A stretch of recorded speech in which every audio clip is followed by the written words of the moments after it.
ada 3, kelola kelembagaan, kelola kawasan, dan kelola usaha. Tapi yang khusus untuk hari ini saya mau bahas mengenai kelola kelembagaan.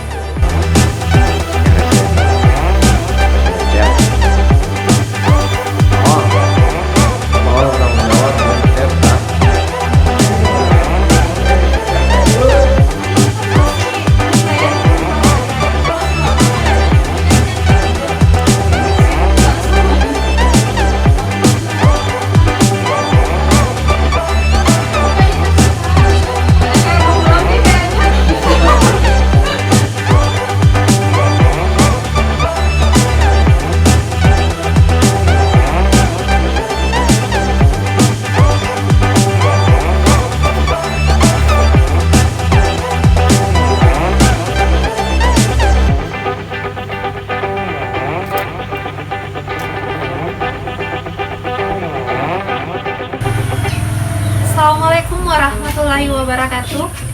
Hari ini saya sudah bersama Kang Ian, Ketua Kelompok Tani Sadar Tani Muda. Hari ini saya akan melakukan wawancara kepada Kang Ian mengenai pembinaan yang telah dilakukan selama kurang lebih 1 bulan untuk pemenuhan indikator penilaian kelas kelompok tani hutan untuk menjadi kelompok tani madya. Nah, Kang Ian, apa kabarnya Kang? Alhamdulillah sehat. Ya, jadi saya mau nanya-nanya nih mengenai apa saja sih sebenarnya perubahan yang Kang Ian rasakan selama melakukan pembinaan yang kurang lebih 1 bulan ini, utamanya dari segi kelola kawasan, kelola usaha, dan kelola kelembagaan. Apakah memang ada perubahan atau nggak ada nih perubahannya gitu? Kalau ditanya mengenai perubahan dalam durasi waktu yang begitu singkat, dalam hal ini cuma 1 bulan, Ibu sendiri yang melakukan pembinaan secara langsung ke kelompok tani kehutanan Sadar Tani Muda. Dan selama 1 bulan ini sangat-sangat luar biasa. Yang tadinya semangat KTH hanya untuk berbudidaya lebah madu, tapi setelah hadirnya Ibu memberikan pendampingan, memberikan penyuluhan betapa pentingnya kita mengelola dari semua unsur, terutama dari bidang kelembagaan, terus kelola kawasan itu sudah kita lakukan, cuman masih belum baik juga. Nah, di samping itu untuk kelola usaha pun di sini kita merasa luar biasa. Setelah hadirnya Ibu ke KTA Sadar Tani Muda itu memberikan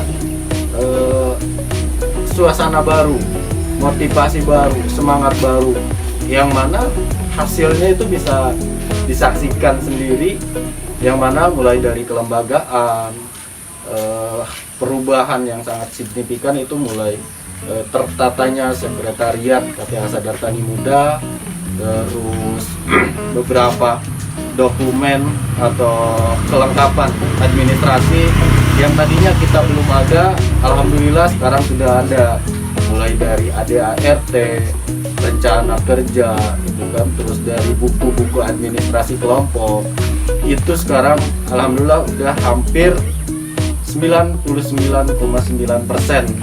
sudah tertata.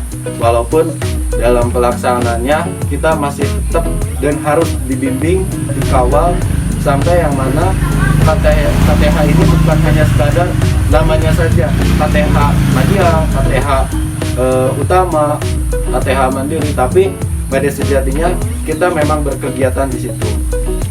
Kelompok itu memang hidup, bukan hanya sebatas nama KTA Sadar Tani Muda, tapi di situ ada aktivitas, ada kegiatan yang mana bisa membawa dampak sosial, ekonomi, pendidikan terhadap anggota, umumnya untuk masyarakat Desa Bojong Murni. Jadi saya ucapkan terima kasih yang sebesar-besarnya buat Ibu Nurul, penyuluh kehutanan CDK 1 Provinsi Jawa Barat. Saya mengucapkan terima kasih yang sebesar-besarnya atas support dan dukungan Ibu yang mana tanpa lelah membantu kami, membantu kita untuk terus berkarya. Mungkin itu selanjutnya. Terima kasih Pak, tapi jawabannya ini benar dari dalam hati kan Pak? itu tanpa dikondisikan, tanpa disetting sebelumnya, itu jawaban yang emang nyatanya seperti itu. Terima kasih banyak Pak, saya juga sangat berterima kasih. Nah, untuk pertanyaan kedua, ada nggak sih permasalahan yang dihadapi, apa aja permasalahan dihadapi selama kurang lebih sebulan ini dalam memenuhi indikator tersebut? Baik, kalau untuk permasalahan sih sebetulnya permasalahan itu bukan dari pembinaannya, tapi kita yang dibina. Kadang-kadang kita yang dibina kurang ajar nih, gitu. Yang mau ngebina, yang mau mendampingi itu udah semangatnya luar biasa, tapi kadang-kadang anggota kita, begitupun saya pribadi, gitu. Kadang-kadang masih suka telat dalam memenuhi apa sih yang minggu ini apa sih yang harus kita tempuh, gitu. Kadang-kadang kita pun agak sedikit lalai, terus anggota kita nggak selalu standby di sekretariat atau berkegiatan di hutan, karena beberapa anggota kita mereka emang bekerja di luar gitu. Maka dari itu kelemahan atau permasalahannya itu dari mungkin dari kehadirannya. Malah kehadiran kita tuh sebetulnya bagus Bu, cuman untuk ditetapkan dalam jadwal, misalkan kita ada pertemuan siang hari gitu, kadang-kadang janjian jam 1, datang jam 3 gitu kan, kadang-kadang lebih parah lagi datangnya malam gitu, karena aktivitas kita untuk kegiatan di KTH Sadar Tani Muda itu lebih banyak di malam hari. Di malam hari itu mulai dari kita berdiskusi, membahas tentang apa sih situasi terkini di lokasi budidaya lebah madu, terus apa sih rencana besok itu kita harus melakukan apa. Itu biasanya kita berdiskusi atau berkumpul itu di malam hari. Nah, kalau pagi itu di samping mereka bekerja, mereka pun action atau berkegiatan untuk kegiatan kelompok. Itu udah dilakukan secara mandiri dengan tupoksinya masing-masing. Mandiri. Jadi kemarin tuh sebelum saya datang ke sini sebenarnya sudah banyak indikator-indikator yang memenuhi target gitu, sisa diperbaiki. Makanya judul yang saya angkat adalah optimalisasi, karena memang udah ada produknya, udah ada nih jejak-jejaknya, sisa dilakukan optimalisasi untuk memberikan efek yang lebih baik lagi. Nah, pertanyaan selanjutnya Kang Ian, setelah ini nih, setelah kita melakukan perubahan nih, sudah ada perubahan seperti kata Kang Ian juga, harapan kedepannya mau kayak bagaimana nih Kang Ian? Harapan saya ke depan sih KTH ini agar menjadi KTH yang mandiri. Dalam artian mandiri itu bukan hanya sebagai status kita menyandang kelompok KTH mandiri, tapi yang mana mungkin tadi judul yang itu angkat mengenai optimalisasi KTH.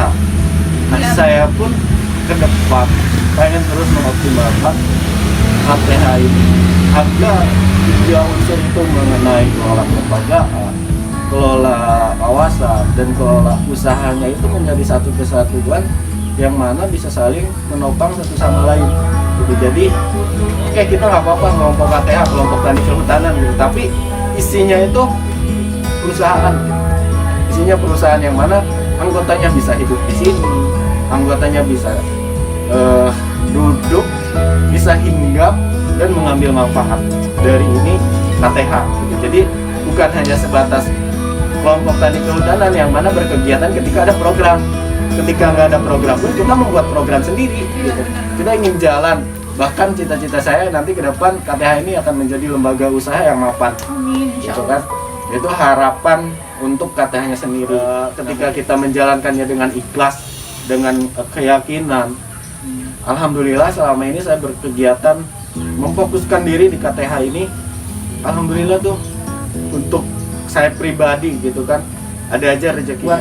Akan deh buat ngeresikoin anak sama istrinya deh gitu kan. Karena tujuan saya kan di sini ya setidaknya kalaupun anggota saya tidak sampai kaya berlimpah, tapi setidaknya hadirnya KTH ini bisa membantu atau sedikit meningkatkan taraf hidup mereka yang tadinya rumahnya dari, kalau di sini bilik gitu kan, yang tadinya rumahnya bilik bisa jadi ke permanen gitu kan, bisa pakai tembok, bisa pakai, yang tadinya pakai motor bisa pakai mobil gitu kan. Itu cita-cita besar saya.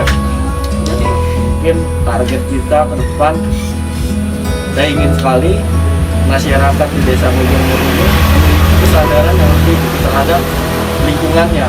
Makanya melalui budidaya lebah madu ini saya coba arahkan ke masyarakat tani, khususnya minimal petani ini punya 1 atau 2 kotak budidaya lebah madu.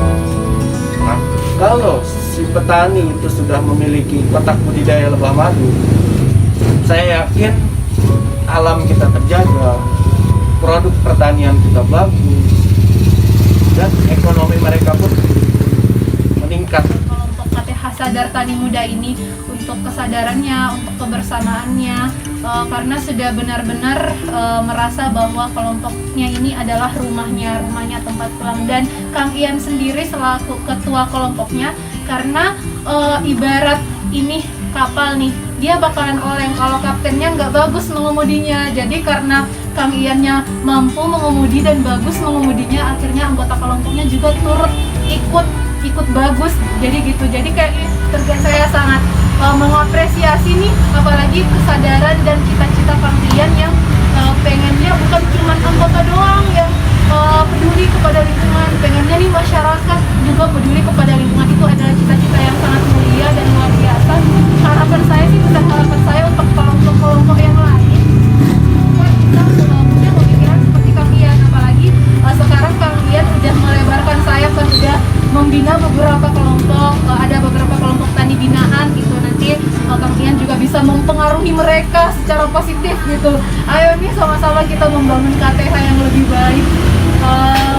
Jadi saya sangat mengapresiasi dan sangat berterima kasih juga atas kerjasamanya selama sebulan ini, sangat responsif dan sangat baik sekali dari saya pribadi.